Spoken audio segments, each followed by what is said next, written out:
მოგესალმებით, თქვენ უყურებთ ქეთის სამზარეულო თავგადასავალს. მე ვარ ქეთი ბაქრაძე და მე დაგიბრუნდით. ჩვენ ყველამ დავისვენეთ.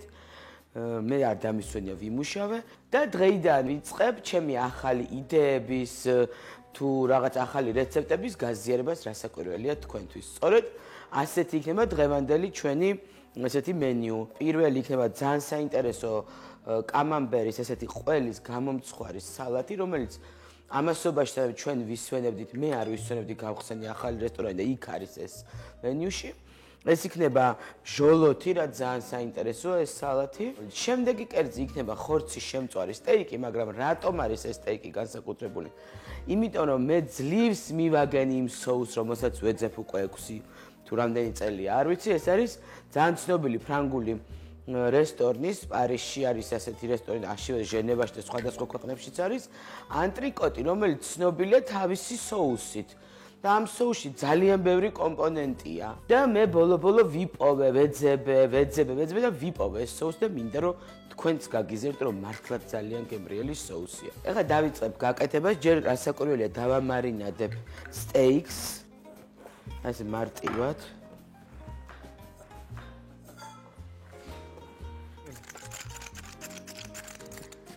ესე დავამარინადებ. ზეითუნის ზეთს მოვასხავ. და მოვასხავ რასაკვირველია ცოტაოდენ ბრენდს, იმიტომ რომ მართლა ძალიან უხდება ხორცს. ასე ამას გადავდებ ცოტა ხანი, სანამ ამ соуსის კეთებას არ მოვრჩები, ეს ხორცი იქნება მაცივარში. ეს соуსი მართლაც ძალიან გემრიელი და კარგად მიყურეთ, იმიტომ რომ თქვენ გააკეთებთ განუმეორებელ соуს ხორცისთვის. ეს ჩვენ ამ соуსის გასაკეთებლად დაგვჭირდება სადღაც 250 გრამი ერთი შეკრა კარაქი. აქ კარაქი ერთ-ერთი მთავარი კომპონენტია. ვიღებთ ესე ამ კარაქს და კარგად ქვაფში ესე დავადნობთ.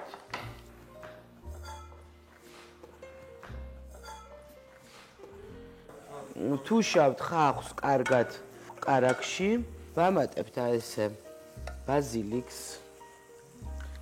ვიღებთ ოხრახუშს. ესე. აუცილებლად ვიღებთ ტარხუნას. ტარხუნას. ვამატებთ ესე კაპერსებს. და ვიღებ ანჩოუსებს ვამატებ შიგნით ესე. რა არის ფრანგული სამზარეულო, თუ არ დავამატეთ ამაში თეთრი ღვინო.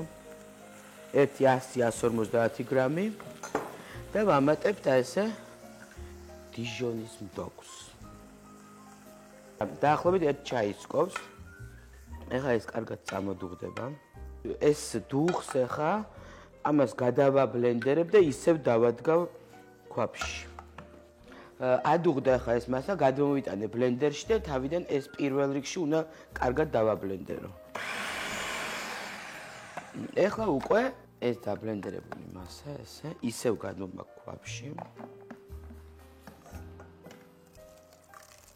соусის ერთი ნაწილი მოვათავსეთ ქვაფში, ეხლა კი მეორე ნაწილი ესეთი საწვალებელია, მაგრამ ძალიან გემრიელი. ეხლა უნდა გავაკეთოთ ჩვენით მაიონეზი, მე ეს მაიონეზი უნდა შევურიოთ ამაში. რომ გავაკეთოთ მაიონეზი, სხვადასხვა ეს თავისთავად ძალიან კაი რეცეპტია, იმიტომ რომ აი სახში გაკეთებული მაიონეზი მაინც სხვა გემოზია და საერთოდ სხვანაირია. ამის ჩვენ დაგვჭირდება 3 კვერცხის გული.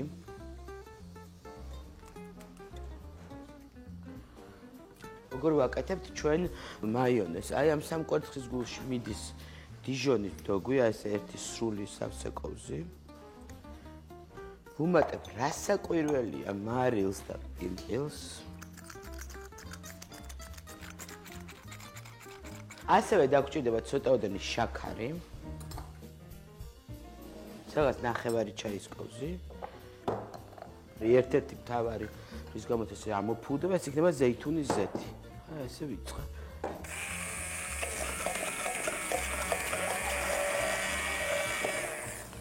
ეხლა დავიწყებ ზეთის ჩასხვას და უყურეთ რა მოხდება.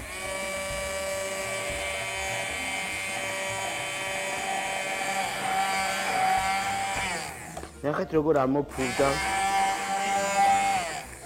ხედავთ როგორი გამოვიდა, ესეთია სახში გაკეთებული მაიონეზი. სულ ცოტაოდენი ლიმონის წვენი ძალიან უხდება. აი გავჭერი ნახევარი ლიმონი და სულ ცოტაოდენს ესე არომატისთვის დავამატებ წვენს.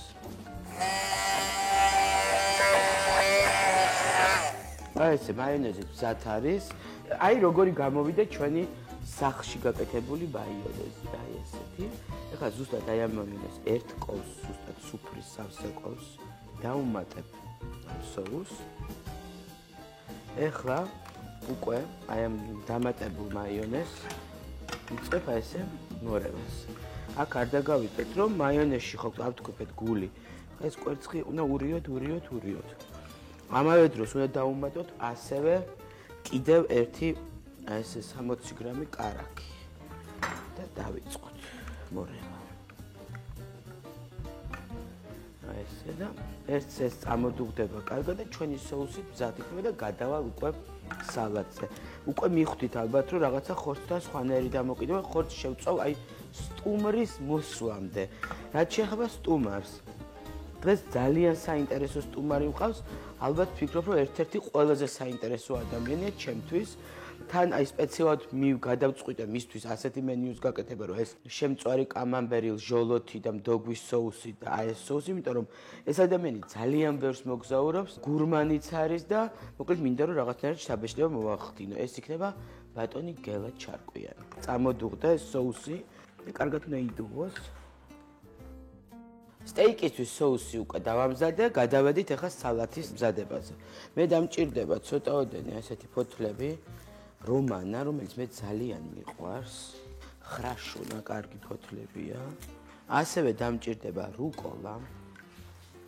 თავის გემოს აძლევს მაინც და ეს გემო ძალიან მოხდება. გაგიკოდება და მაქვს ალუბლის ჩირები, ესეთი რომელიც ძალიან უხდება ამ სალატს, ეს მოვაყრი აქ. ასევე ვუმატებ კედარის ესეთ თხილს. საკმაოდ ძვირფასია, მაგრამ აი სულ ცოტა ჭირდება და რაღაც აი ძალიან განსხვავებულ პიკანტურ გემოს აძლევს. ეს მოვაყრი. და მინდა ასევე ჟოლო. ეს ჟოლო ესე დავდებ ახლა. დავამზადებ ახლა სოუსს. სოუსისთვის დამჭირდება მე დიჟონის მდოგვი. რასაკვირველია ზეითუნის ზეთი. ცოტა ჟოლო, წვენიც მინდა ჟოლოსი. ასევე დავუმატებ ნეკერჩხლის სიროფს.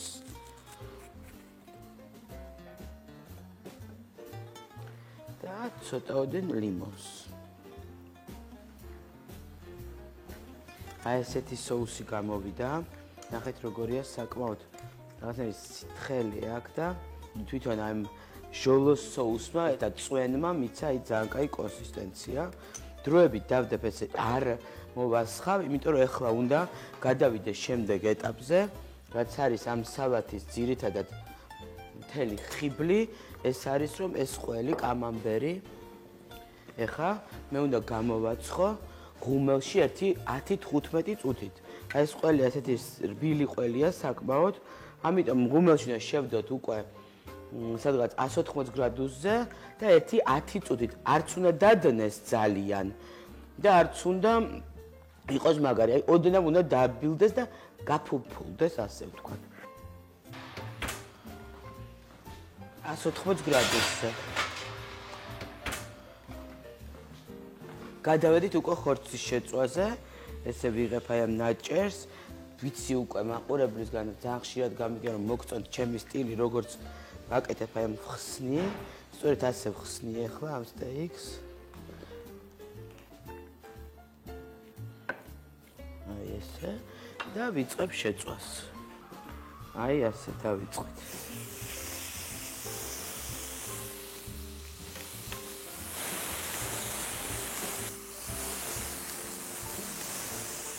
აი ესე დაიბრაცა ერთი მხარე.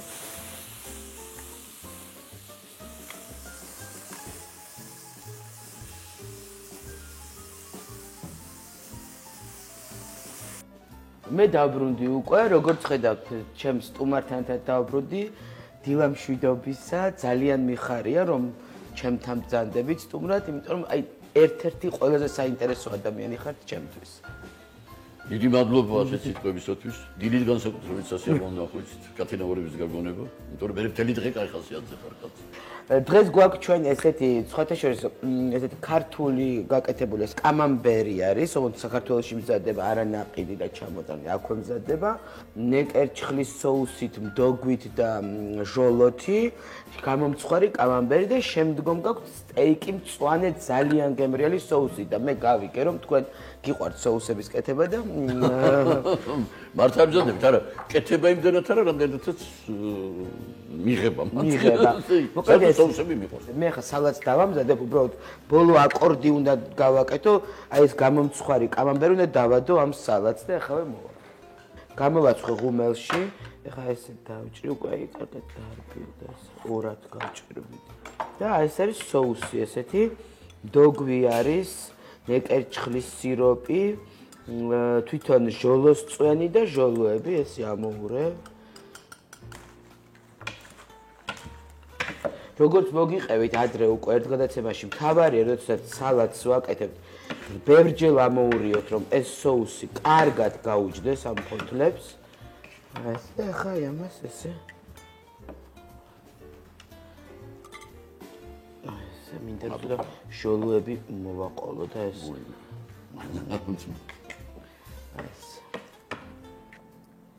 ეს თორე კამამბერმა დაასრულა. მოგეწონათ ესე იგი და ისეთია საინტერესოა თან მრავალფეროვანი და ეს სხვადასხვა გემოები ერთად აი მე ვფიქრობ რომ მე ძალიან მიყვარს. ნუ ეს არის დღევანდელობის კულინარიის ერთ-ერთი მთავარი ტენდენცია ხო. ეგრეთ წოდებული ინგლისურში ასე ქვია multi-sensory, სენსორული, ანუ მრავალი ერთდროულად ბევრი შეგრძნება უნდა გქონდეს ადამიანს. მართალია მე რამდენადაც ვიცი, ახლა მე არა ვარ დიდი პროფესიონალი ამაში, მაგრამ მე რამდენადაც ვიცი, ზოგჯერ კომბინაციები ძალიან ისეთია, უცნაური. უცნაური, კი. მაგრამ თქვენი კომბინაცია ახლა ვერ გეტყვით. ერთის ორიგინალურია ძალიან, მაგრამ ძალიან ორგანულია. ორგანულია, ერთნაირია, ესე იგი ერთიანი საკვებია და მუსიკალურად თუ ვიტყვით, ეს არის ძალიან კარგი საინტერესო ისეთი აკორდი, რომელშიც რაღაც პატარა დისონანსიც ურევია, მაგრამ ძალიან სასიამოვნო მოსასმენი როა ხოლმე, აი ესეთია.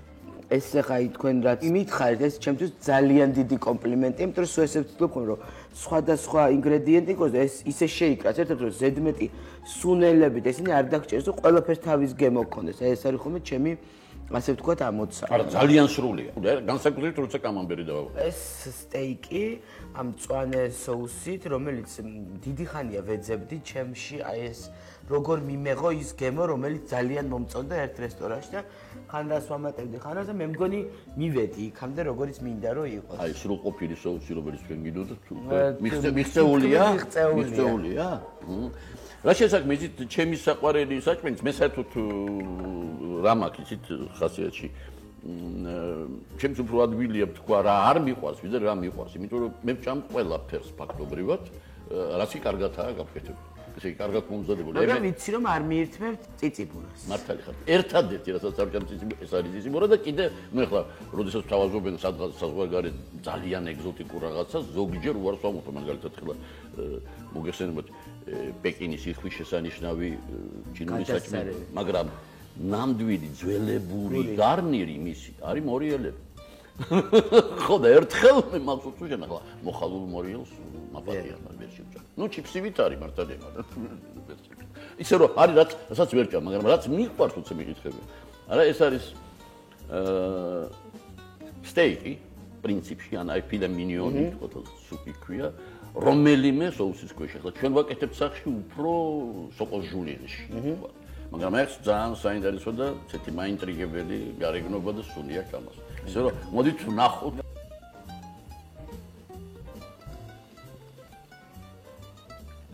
ის ძალიან საინტერესო соуსია, მაგრამ აბა მაინც მიტყავთ, ეს ტარხუნის გარდა რა აქვს?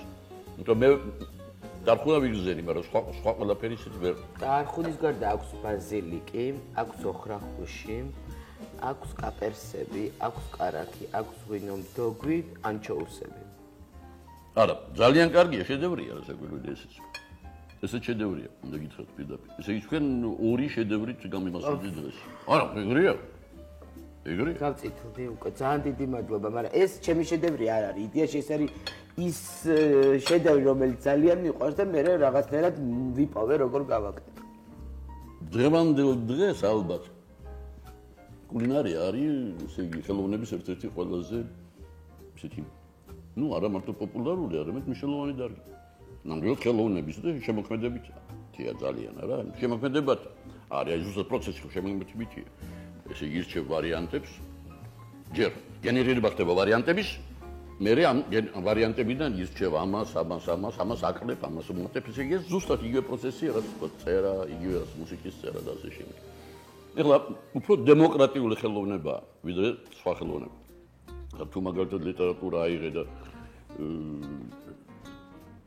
ჯოისი და ამ მუსიკაში შონბერგი თქვა შეიძლება ყველასთვის გასაგები არ იყოს, კულინარია მეტნაკლებად მაინც ყველასთვის გასაგებია. თუმცა ესეც ნუ არა, ესეც არ არის. არ არის ესე, იმიტომ რომ გამოცდილება თუ არა აქვს ადამიანს, იმისთვის შეიძლება არ ქონდეს მნიშვნელობა თქვა იმ ნიუანსებს, რომელსაც რომელიც ჩემთვის ძალიან გასაკვირველია, მაგრამ მაინც უფრო დემოკრატიული ხელოვნებაა, ვიდრე თქვა ის ძალიან ელიტარული ხელოვნება, რომელიც არის. ერთიც უნდა გითხრათ, ეს უკვე ტერმინოლოგიური საკითხია, მაგრამ მე რახან მაგ შესაძლებლობა იქნებ გითხრათ. ალბათ ჩვენთან მიღებულია სიტყვა გურმანი. და გურმანი ნიშნავს ღორმოსელას. და ადამიანს რომელიც ერკვევა ყველაფერს ქვია გურმე. გურმე.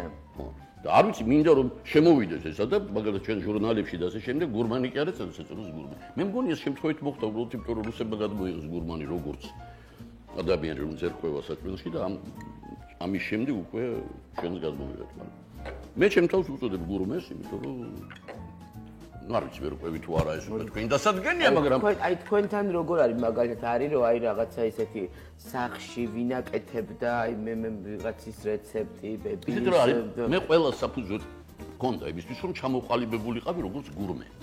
იმიტომ რომ ну იმის გამო რომ მამაჩემს ჰქონდა ძალიან მაღალი პოლიტიკური თანამდებობა მე დავიბადე უკვე იმ ოჯახში სადაც ამ ყველაფერს ამზადებდა ესეთი პროფესიონალი შეფსარეული. ეს იყო ლევან ხომასულიძე. თორემ თვითონ ყოველთვის მეორებდა ხოლმე მე ვარ ზარეული ინჟინერი. მე მაშინ არ მესმოდა ეს რაც ისწავდა, მაგრამ რასაკვირველია მას ჰქონდა ფედერალობაში ის რომ მას ნასწავლი ჰქონდა ეს. ესე იგი პროფესიონალი იყო. კი არ იყო უბრალოდ ისეთი ნიჭიერი დიასახლის, რომელიც მაგრამ იყო პროფესიონალი. ეხლა ის მართლა ფლობდა ძალიან კარგად ევროპულსაც ქართულსაც. ეხლა ეს ჩვენთვის რატო იყო საჭირო, რომ მამაჩემი რახან ამ თანამდებობაზე იყო, მას სტუმრებიც ყავდა მოსკოვიდან, აქედან, ესე იგი ყოველდღიური ტიპის სტუმრები და საჭირო იყო ყოველდღიური ხასიათის იგი სუფრის გასხმა. და ამიტომ ჩემი პირველი აი ესეთი გემოები თუ ასე შეიძლება ითქვას, მოდის აქედან. და რასაკვირველია ეს იყო უკვე საკმაოდ დახვეწილი. ხო, გემო. იმიტომ რომ ამ კაცმა მართლა კარგად იცოდა ეს ყველა. აი ჩემთვის პირადად ახლა თქვა ინგლისური თვითონ სამზარეულო არ არის ახლა ეს საინტერესო თქვა და ცნობილი, მაგრამ საუკეთესო რესტორნებია ლონდონში სიტყვაზე თქვა აზიური, იტალიური, რაღაცა ის არის. არა მარტო, მეცაც გეტყვით, მართალი ბრძანდებთ აბსოლუტურად. ბრიტანული სამზარეულო ტრადიციულად არის აუტსაიდერებში. უკანა სადღაც არა და მხოლოდ ერთადერთი რაც ითვლება მეტნაკლებად კარგად, ეს არის საუზმე ბრიტანული.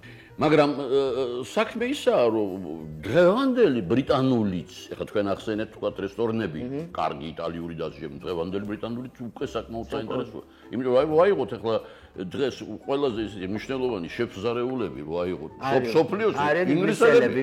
ეს არის ჯეიმი ოლივერია, ბლუმენტალია ესეთი. ჰესტონ ბლუმენტალია, თქვა ეხლა ახსენეთ, ის არის ფეხბურთელი რო იყო რამზი, ხო. ერდოს ფეხბურთს თამაშობდა და მერე გახდა მზარეული. ეხლა ესენი არიან სოფლიო ვარსკვლავები. მართალია ეხლა ამას ტელევიზიას მოეხმარა. მაგრამ აი აიღეთ ეხლა ჰესტონ ბლუმენტალი ახსენეთ. აი ჰესტონ ბლუმენტალია ძალიან საინტერესოა. ძალიან. იმიტომ რომ ჰესტონ ბლუმენტალმა ჯერ ის თქვათ რომ სამივე რესტორნებს მიღებული აქვს სამ-სამი ვარსკვლავი მიშელების. ეს უკვე დიდი საქმეა რა. მაგრამ ჰესტონმა ის შეეცადა მეცნიერულადაც მიუძღვა ეს მოლეკულარული. აი თქვენ რაზეც ილაპარაკეთ, თქვენ რასაც აკეთებთ ამ აკორდებს ის მეცნიერულად აკეთებთ. მოლეკულარულ დონეზე სწავლობდა როგორი უნდა ყოფილიყო თქვა საკვები და რა შეიძლება ერთად ყოფილიყო. მართალია მე რომ მკითხო ახლა ზოგი უცნაურობები აქვს ისეთი. კი. მაგრამ ნუ აი ეს მისი რესტორანი რომელიც ლონდონში არ არის. ფეტდაკია, სუქანი იხვი ეგრეთ წოდებული არა. იქ მოხვედრა არის მთელი ამბავი. და იმისთვის სპეციალურად იქ მოხვდნენ ტურისტები ჩამოდიან ბრიტანეთში. აი ეს უკვე სხვა სტანდარტია. აი ჩემ რესტორნებში რომ ჩამოვლენ სხვა ქვეყნებიდან რომ ყავთ უკვე ესეთი ხალხი ჩამოდის სპეციალურად? ჯერ არა. გეყოლება. მეყოლება. გეყოლებათ, იმიტომ რომ თქვენი ხაზია სწორი. თავარია მიმართულება, თქვენი მიმართულებაა სწორი. ეხლა ჰესტონ ბლუმენტალს მე არ ვიცი ეხლა რამდენად მისაღებია მისი მაგალითად ნაყინი შებოლილი ორაგულით. ან რაღაცა ჟელეიმის გემოთი რა, არის რაღაცა ქარის გემოთი. ძალიან უცნაური რაღაცეები აქვს, მაგრამ იცით ალბათ მაინც არის ეხლა შენ ხო ინგრევა ყველაფერი სტერეოტიპები ხელოვნებაში, ეხლა მუსიკაში წინათ ყველაფერი ტონალური იყო და ჰარმონია იყო ისეთი ტკბილი და ყველაფერი, მაგრამ მე ყველაფერი გაუხეშთა სხვანაირი გახდა. ასე ყველაფერი ეს ხელოვნება და ვიღაცას მოეწონება, ვიღაცას არ მოეწონება, ალბათ. ისე რომ დღევანდელი ინგლისური სამზარეულო თავისთავადაც ძალიან კარგია, ძალიან საინტერესოა, მაგრამ ამას ვერ უწოდებ ესე იგი ტრადიციული ინგლისური ხტო მახსენდება თვითონ სადილი ეს არის თევზი და კარტოფილი. მეტესად fish and chips. თქვენ ძალიან კარგად იცით ყველაფერი, ბუნებრივია ჩემზე კარგად თუნდა იცოდეთ, იმიტომ რომ მე სხვათა შორის თქვენ აი ძაბერს მოგზაურობდით და რაღაცა არა გაქვთ გამორჩეული რომელიმე აი ესეთი ქვეყნის რომელი მიყვარს ყველაზე უფრო? იცით რა, რამდენიმე, მოდით ასე ვთქვა. ჩინური? მიყვარს ჩინური, ახლა გამოგიტყდებით, მაგრამ ყველაფერი არა, ახლა მე უკვე მოგახსენეთ თქვა. ჩინური იგივე ის იხვი ძალიან კარგია, მაგრამ ახლა მორიელებით არა. მორიელები არ მინდა. მექსიკური ცოტა უბრალოა. მაგრამ ჩვენს გავს სხვათა შორის. ცოტა, ნუ გავს ახლა ჩილითი გავს ახლა და ჩილი ლობიო, ჭადის ისენი ბატონო. ნუ ლობიოს და ამერიკიდან თავდა. ჭადის ლავაში კინძი დომინირებს ძალიან. გავს ჩვენს. კი, გავს. მიყვარს იტალიური, ნუ ფრანგული არის, რასაკვირველია, ალბათ, მაინც უმაღლესი წერტილი. და ფრანგული ახლა მე მახსოვს აი პირველად როდის გავიფიქრე ამაზე, იცით? პარიზში ვიყავით რაღაც მაღალი დონის დელეგაციით და პარლამენტში ვიყავით მახსოვს იქა. ხო და ბანკეტი იყო. ხო და მოიტანეს ფუაგრა, ანუ მოხსენებათ ბატის ღვიძლის პაშტეტი. ბრიტანეთში აკრძალულია ფუაგრა იმ ტიპის, იმიტომ რომ ბატს ღვიძლით როგორ აჭმევენ, ძალით რო აჭმევენ. მე მიყვარს ძალიან. ძალიან კაია, მაგრამ ღვიძლს რო უდიდებენ და რა საშინოდ ეს ითვლება მხეცობად საერთოდ, მაგრამ ამერიკაშიც აკრძალულია. აკრძალულია, ნუ ეხლა ეგეთ ქვეყნებში აიგზალებოდა, იმიტომ რომ ცოდვა ეს ბატია. ცოდვა ბატი, ეხლა იმის გამო რომ შენ დიდი ღვიძლი გინდა და ეს ღვიძლი გინდა მე გააპაშტეტო, ეხლა რას უშრები აწვალებ ამ ფრინველს. მაგრამ იქ მოიტანეს ფუაგრა, ეს პარიზი იყო და რა მომეწონა ეხლა რა და მაინტერესა ის მოიტანეს ფუაგრა რა თქვა და ყოველ ადამიანს ცალ-ცალკე მოუტანეს ეს რასაკვირველი ეს ფუაგრა აი ესეთი პატარა დოზით და მასთან ერთად მომიტანეს აი ამხელა ჭიქით ოდნავ მოტკბო ხერესი. ოფ, რა გემრიელი იქნებოდა. ესე იგი ამას რო იღებ, ისიც უნდა მიაყოლო. აი ეს არის ჰარმონია. კი. ბატონო გელა თქვენთან საუბარი ისეთი საინტერესოა, ისე კაია რომ ჩვენ აი ვერ გწყდებით. მართლა აღფრთოვანებული ვარ თქვენი. უდიდესი მადლობა მე ვარ აღფრთოვანებული თქვენი საკვებით, ან თქვენი კერძებით და ამიტომ მოდით კომპრომისზე წავიდეთ. დამპატიჟეთ თქვენს რესტორანში და იქ შეგვიძლია ვილაპარაკოთ. ძალიან დიდხანს. ჩვენი სეზონის პირველი სტუმარი ბატონი გელა ჩარკვიანი იყო, ძალიან საინტერესო იყო თქვენთან საუბარი. ძალიან დიდი მადლობა. მე გემშვიდობებით თქვენ მომავალ შეხვედრამდე.